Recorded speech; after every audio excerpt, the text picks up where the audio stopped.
street smarts, be preemptive, and then finally self-defense. Those are the big three. Going a little bit further, we talk about the ESD game plan. The ESD game plan is in level 2. So when I teach all my fighters before they fight, have a game plan.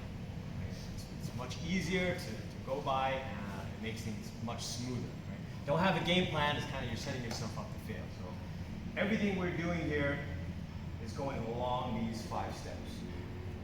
Starting with number 1, we go with awareness. Right? This is your best self-defense.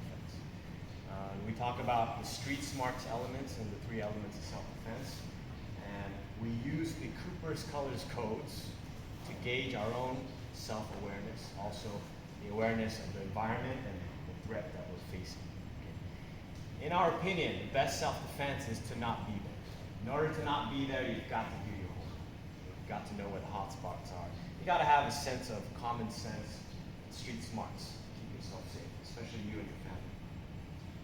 If you do run into a situation, perhaps you have an aggressor or near violent situation trying to touch you, put their hands on you, mug you, you have to control the situation. Our go-to position is defense. Why is that? Because it's helpful in controlling the distance, controlling the range. You do not want any aggressor to come within touching distance of us. If they can touch us, they can grab us. If they can touch you, they can knock you out. We use the hands as a visual barrier, also a physical barrier to keep that distance or that space. If they do encroach upon us, we use our hand controls and our footwork. If necessary, they're overly aggressive, then we might have to shove them. But we still want to have the opportunity to de-escalate the situation rather than choose violence. Situational control can also come through the ways of hand fighting. Grip fighting, controlling the neck, controlling the posture. If you have multiple opponents, you can stack your opponents using what we call contact management. You never want to have to fight more than one person at a time. Okay? If I can get one person in front of the other person, I can make it a lot easier on myself to protect. Third is preemptive strike. So preemptive strike, it could just be preemptive. I could use preemption to escape or get out of the situation, perhaps de-escalate them, just as long as I make the decision. But what we practice here is generally preemptive strike because we want to be the first and the last. How do we do that? We do so in a non-telegraphic manner. Coach Jamie was talking about the cues. Anytime where I load up, or maybe I flinch, or I clench my teeth, I'm giving away tells. We want to be able to go from this position, right, from point A to point B, 0 to 60 miles per hour, and make the strike as significant as possible. The first one's going to be the most important one, because hopefully you've caught them unawares. Right? If you give away any tell, they'll be able to clinch their jaw, they'll be able to flinch, perhaps block, or evade. Whether you hit or not, you should keep striking. And that leads us to continuous assault. Usually when we do the continuous assault, we go with an attachment. The attachment is there so that the aggressor doesn't get away. Okay? We can have our eyes closed and keep striking. More importantly, we can increase our power by pulling them into a strike, getting what we call a car crash effect. If you knock them unconscious, the attachment would help you lower them down softly. Because if you just let them go, they hit their head on the concrete, that could result in massive brain trauma or even death.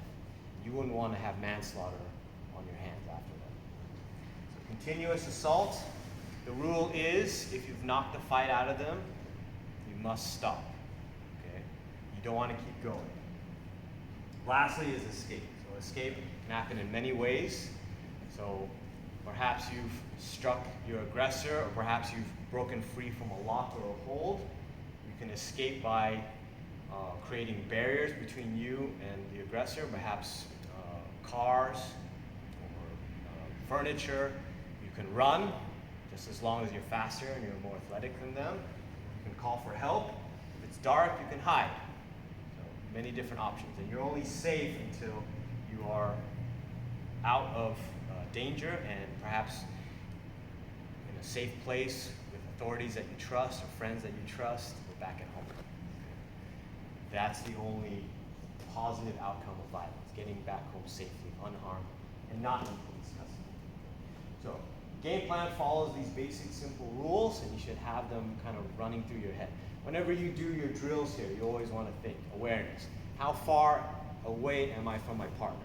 Can they touch me? Am I at safety distance? Where are my hands? Awareness of self, awareness of the situation. Situational control, again, just keeping those barriers up. See, a lot of people get lazy within their drilling, they put their hands down. No, you need to always stay in control. Preemptive strike, when you do so, again, without telegraph, without any show.